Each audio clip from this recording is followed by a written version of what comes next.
नमस्कार. मी भाऊ तोरसेकर. तुम्ही बघत आहात प्रतिपक्ष. मित्रांनो, बंगालमध्ये सत्तांतर होऊन गेलेलं आहे आणि जवळजवळ अपेक्षा असल्याप्रमाणे भवानीपूर किल्ल्यात जाऊन किंवा भवानीपूरच्या बालेकिल्ल्यात जाऊन ममता दिदीला त्यांनी दुसऱ्यांदा मुख्यमंत्री असताना पराभूत केलं.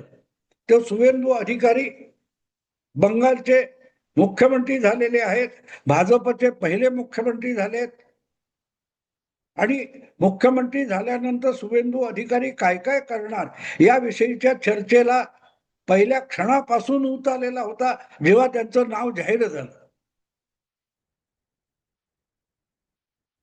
बांगलादेशच्या सीमेवर काटेरी तारेचं कुंपण करण्यासाठी ताबडतोब जमीन दिली, इतर अनेक गोष्टी सुरू केल्या. ममता दिदीच्या काळात गुंड गुन्हेगारी जी मोकाट झालेली होती त्यामध्ये दबून पडलेल्या हजारो केसेस नव्याने ओपन करून त्यांचा तपास सुरू करणं, त्यावर कारवाई सुरू करणं, त्या संबंधातले जे गुंड गुन्हेगार अपराधी असतील त्यांना कायद्याच्या चौकटीत आणून हजर करणं, इथपासून अनेक निर्णय झालेले.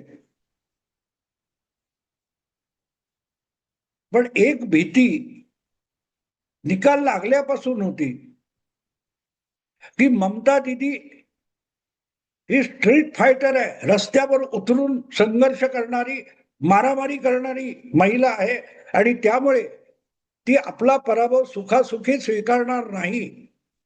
आणि म्हणूनच निकाल लागले, भाजप जिंकली, प्रचंड बहुमताने जिंकली.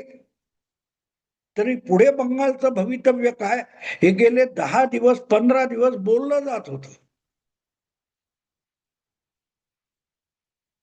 ममता शेवटच्या क्षणी काय करेल, म्हणजे निवडणूक जिंकण्यासाठी असो किंवा निवडणूक हरल्यानंतर सुद्धा असो, ममता दिदीकडे नेहमी हुकुमाचे आणि तुरुपाचे पत्ते असतात. याच्यावर भारतातल्या राजकीय पंडितांचा इतका विश्वास आहे की उद्या ममता दिदीने मी पराभव मान्य केला असं म्हटलं तरी हे पॉलिटिकल पंडित ममता दिदीला जाऊन पटवतील, तुम्ही हरला नाहीत. आठवतं ना तुम्हाला, अखिलेश यादव हा लखनौहून उठला आणि कोलकात्याला गेला आणि आप हारी नहीं है, आपको हराया गया है, हे ममता दिदीला पटवायला लागला. आणि अनेक पत्रकार, बुद्धिमंत, डावे उजवे जे कोणी असतील ते ममता दिदीचा पराभव झालेला नाही, त्यांना हरवलं कसं हे सांगण्यामध्ये अजूनही रमलेले आहेत. दरम्यान निकाल स्वीकारून राज्यपालांनी नव्या मुख्यमंत्र्याला शपथ दिलेली आहे.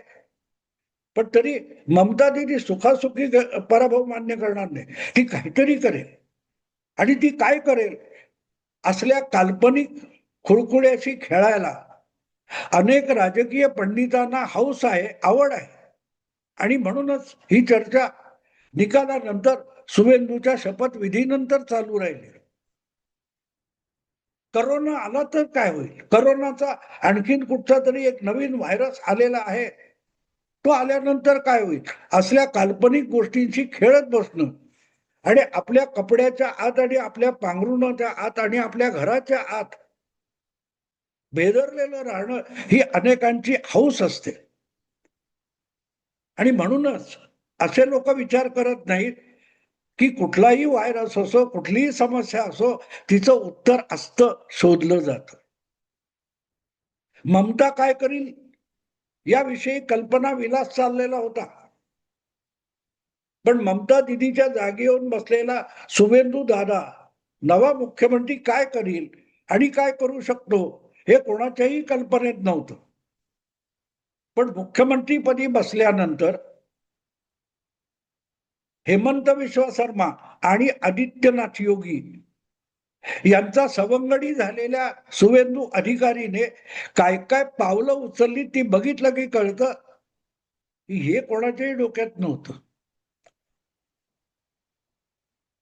हेमंत विश्व शर्मा करून ती आक्रमक भाषा, बेधडक भाषा शुवेंदू अधिकारीने घेतली.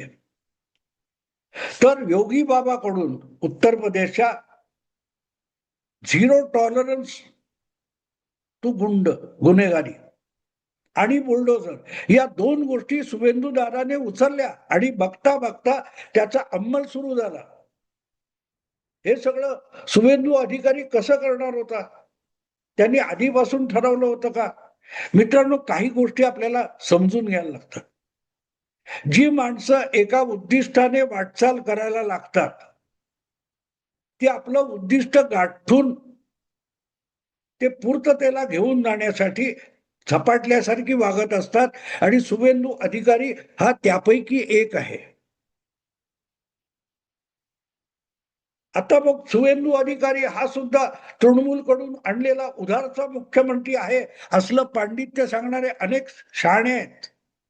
पण शुभेंदू अधिकारी हा कालच्या निवडणुकीपूर्वी भाजपमध्ये आला नाही. 2021च्या निवडणुकीपूर्वी शुभेंदू अधिकारी भाजपात आलेला होता आणि आपल्याशी दगाबाजी केली म्हणून त्याला धडा शिकवायला त्याचा बालेकिल्ला असलेल्या नंदीग्राम या मतदारसंघात ममता दिदीने जाऊन त्याला आव्हान दिलेलं होतं. अर्थात ममता दिदीचा तिथे पराभव झाला, पण तिथे अर्ज भरायला गेला असताना खोटा खोटा अपघात करून पुढचा 1.5 महिना ममता दिदी व्हील चेअरवरून गाव गाव फिरत होत्या, रस्ती फिरत होत्या, स्टेजवर पण व्हील चेअरवरून जायच्या. आणि ज्या दिवशी निकाल लागले आणि बहुमत मिळालं त्या दिवशी अचानक ममता दिदीचा पाय बरा झाला आणि व्हील चेअरवरून उठून ममता दिदी उभ्या राहिल्या. मला आठवतं 21च्या वेळेला सुद्धा मी युट्यूबवर होतो आणि काही हिंदी मित्र आहेत त्यांच्याबरोबर हे करताना त्यांनी मला विचारलं होतं की निकाल कसे लागतील, काय लागतील वगैरे वगैरे. त्यांना म्हटलं निकाल कसेही लागोत, पण ममता दिदी निवडणुकीचे निकाल लागल्यानंतर व्हील चेअरवरून उठून उभ्या राहणार, कारण हे सगळं नाटक आहे असं मुद्दा तो नाही. तर त्या शुभेंदू अधिकारीने जेव्हा ममता दिदीची साथ सोडून भाजपात यायचं ठरवलं तेव्हापासूनच ममता दिदीचा वारस म्हणून किंवा ममता दिदीच्या खुर्चीवर बसायचं याचा निर्धार केलेला होता. पक्षाच्या स्थापनेपासून किंवा नंतरच्या सगळ्या काळामध्ये शुभेंदू अधिकारी हा ममता दिदीचा अत्यंत विश्वासू सहकारी होता. पण मुख्यमंत्री पदाची पहिली 5 वर्ष गेल्यानंतर ममता दिदीने ज्या प्रकारे आपला भाचा अभिषेक बॅनर्जी याला आपला वारस म्हणून पुढे आणायला सुरुवात केली, तिथून शुभेंदू अधिकारी हा सहकारी विचलित झाला होता. सिंगूरच्या आंदोलनापासून ममता दिदीचं व्यक्तिमत्व लोकप्रिय करण्यासाठी राबलेला माणूस अभिषेक बॅनर्जी नव्हता, शुभेंदू अधिकारी होता. सिंगूरच्या आंदोलनात उतरलेल्या ममता दिदीला नंदीग्राम मध्ये घेऊन जाणारा शुभेंदू अधिकारी होता. पण एकदा आपण मुख्यमंत्री पद गाठलं, सत्ता मिळवली, पक्षाला बहुमत मिळवून दिलं, त्यानंतर मात्र ममता दिदीला आपली रक्ताची नाती आठवलीत, राजकारणातली नाती पुसून टाकायला सुरुवात केली आणि तिथे विचलित झालेला शुभेंदू अधिकारी हा मुख्यमंत्री होण्याच्या हेतूनेच भाजपात आलेला होता. आणि नुसता आला असं नाही, निवडणुकीपुरता आला असंही नाही. 2021च्या ममता दिदीच्या यशानंतर 5 वर्ष विरोधी नेता म्हणून विधानसभेमध्ये आणि रस्त्यावर सुद्धा शुभेंदू अधिकारी लढत राहिला. तो मुख्यमंत्री होण्यासाठीच लढत होता. आणि त्याचं कारण असं होतं, आपण मुख्यमंत्री झालो तर नंदीग्रामच्या आंदोलनामध्ये किंवा इतर वेळेला जनतेला दिलेली आश्वासनं पूर्ण करण्यासाठी आपण काय काय करायचं याच्या सगळ्या कल्पना शुभेंदू अधिकारीच्या डोक्यात पहिल्यापासून पक्क्या होत्या. त्याला फक्त मुख्यमंत्री म्हणून बंगालची सत्ता हाती येणं आवश्यक होतं आणि म्हणून 5-7 वर्षानंतर मुख्यमंत्री पदाची सत्ता आणि अधिकार हाती आल्यानंतर आज जे काय शुभेंदू अधिकारी करताना दिसतो आपल्याला तो माणूस, त्याची मनातल्या मनात तयारी त्यांनी 5-7 वर्षापासून केलेली होती. जी आश्वासनं देत ममता दिदी आणि तृणमूल काँग्रेस सत्तेवर आली होती, ती आश्वासनं पूर्ण करण्याची मनीषा असलेला आणि त्यासाठी वेळ आली तर पक्ष सोडून भाजपत आलेला शुभेंदू अधिकारी याच्याकडे मुख्यमंत्री झाल्यानंतर काय काय करायचं याची सगळी यादी तयार होती आणि आता तेच होताना दिसत. फक्त त्यामध्ये एक गोष्ट साफ होती की ममता दिदीशी स्पर्धा होती. पण आज बंगालच्या राजकारणामध्ये अमित शहा किंवा नरेंद्र मोदी नाहीत ज्यांच्या आशीर्वादाने शुभेंदू अधिकारी मुख्यमंत्री पदावर आरूढ झालेले. ते आपल्या स्पर्धेत नाही, पण ते आपलं पाठबळ आहे. आणि असं पाठबळ माठीशी असेल तर काय काय करता येईल हे मनातल्या मनात गणित मांडूनच हा माणूस तृणमूल मधून भाजपमध्ये आला होता. आणि मला आठवतं एवढ्यासाठी की शुभेंदू अधिकारीने तृणमूल काँग्रेस पक्ष सोडून भाजपत येण्याचा निर्णय घेतला. त्याच्या जवळजवळ 2-3 आठवडे आधी मी हा भाजपत येईल असा व्हिडिओ केलेला होता प्रतिपक्षावर. अजूनही तो पडलेला आहे. असो, आज जे काय शुभेंदू अधिकारी करताना दिसतोय त्यामध्ये आणखीन एक मुद्दा महत्वाचा आहे आणि तो तुम्हाला समजावणं मला अगत्याचं वाटतं.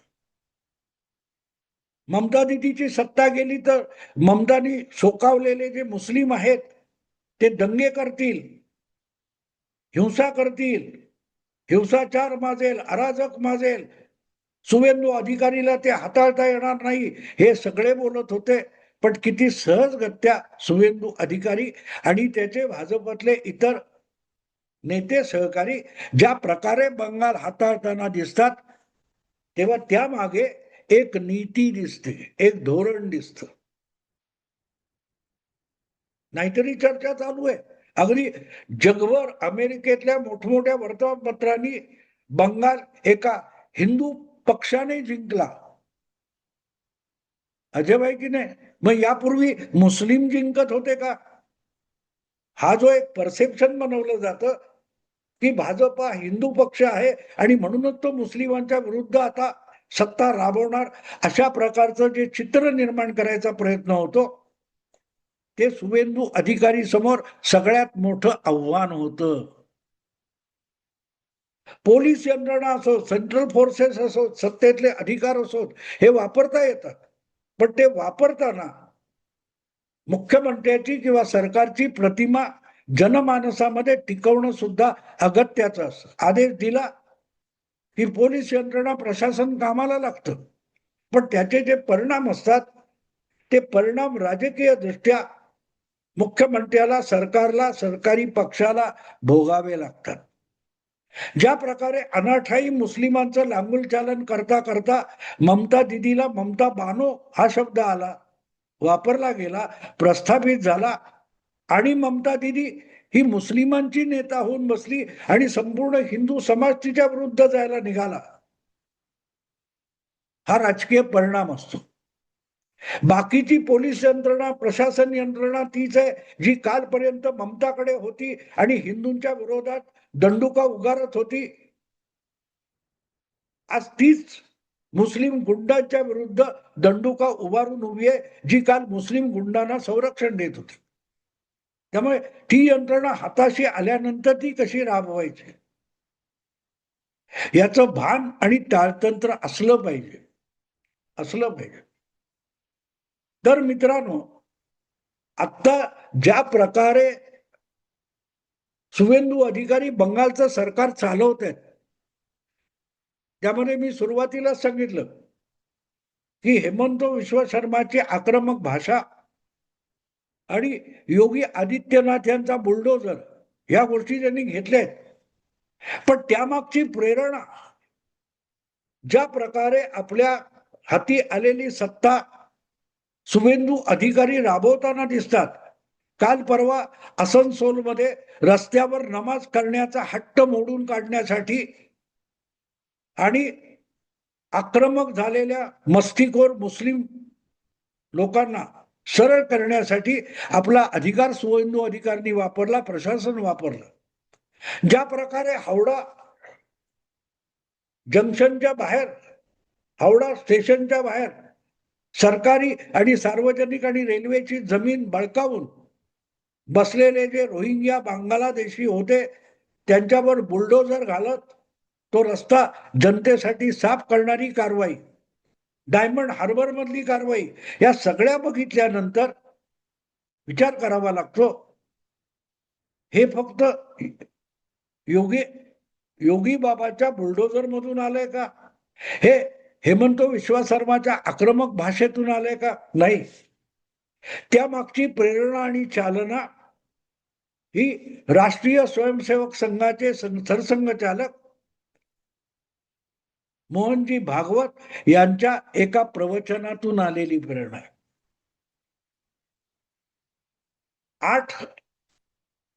8 फेब्रुवारी 2026 मुंबईच्या नेहरू सेंटरमध्ये मोहन भागवतांची 2 प्रवचनं झाली होती आणि नंतर 2 सेशन त्यांनी लोकांच्या प्रश्नांना उत्तरं दिली होती. यापैकी एका प्रश्नोत्तराच्या बैठकी किंवा संमेलनामध्ये त्यांना प्रश्न विचारण्यात आला होता मोहन भागवतांना, ज्याचा मी यापूर्वी अनेकदा उल्लेख केलाय, की हिंदू विरोधात कारवाया करणाऱ्या आणि उभ्या ठाकणाऱ्या मुस्लिम आणि ख्रिश्चन समाजाला समजवायचं कसं, मुस्लिम ख्रिश्चनांची समजूत कशी काढायची. तेव्हा भागवतांनी अत्यंत त्रोटक 3-4 वाक्यात उत्तर दिलं होतं, मुस्लिम आणि ख्रिश्चनांना समजावत बसण्याचं झंझट करू नका. मुस्लिम आणि ख्रिश्चन आहेत त्यांच्याशी दोस्ती करा, उनको समझाने के झंझट मत करो, उनसे दोस्ती करो. दोस्ती करते वक्त एक दूसरे के सामने भाव प्रकट हो जाते हैं, एक दूसरे को समझना आसान हो जाता है. लेकिन भागवतांचं हे शेवटचं वाक्य अतिशय महत्वाचं है. मुस्लिम क्रिश्चियनों से दोस्ती करो, लेकिन एक बात ध्यान में रखो, दोस्ती करते वक्त हाथ में डंडा होना चाहिए.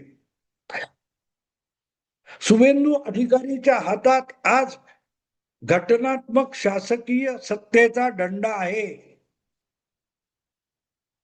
मुस्लिमांवर तिथल्या आक्रमक गुंडगिरी करणाऱ्या, हिंसाचार बाजू बघणाऱ्या मुस्लिमांवर अन्याय करायचा नाही, त्यांना समजवायचं, त्यांच्याशी मैत्री करायची, त्यांच्यासाठी सुखसुविधा निर्माण करायच्या. पण त्या समजत नसतील तर मग दंडा काम करेल. दंडा काम करेल हे भय डोक्यात असेल तर मग समजून घेण्याची तयारी सुरू होते. शुभेंदू अधिकारी बंगालचे पहिले भाजप मुख्यमंत्री यांना सरसंघचालक मोहनजी भागवत यांनी काय सांगितलंय हे नेमकं कळलेलं मला दिसतं. ती नीती, ती प्रेरणा आहे. समझाने की जरूरत नहीं, दोस्ती करो, उनको नजदीक लाओ, लेकिन हाथ में डंडा होना चाहिए.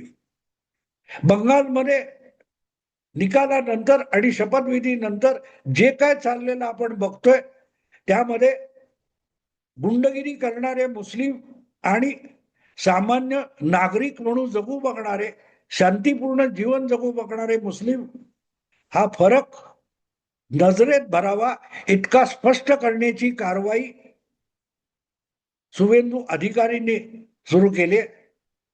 त्यांच्या हातात दंडा आल्यानंतर जे ममता दिदी करू शकले असत्या, पण ममता दिदी दंडा हातात असून सुद्धा गुंडांना शरण गेल्या आणि शुभेंदू अधिकारी हातात दंडा आल्यानंतर गुंडांना सरळ करतोय आणि आपोआपच बहुतांश शांततापूर्ण जीवन जगणारे नागरिक सुखावलेले. मित्रांनो, आता इथेच थांबतो. आवडलं लाईक करा, शेअर करा आणि प्रतिपक्षाला सबस्क्राईब करा. नमस्कार.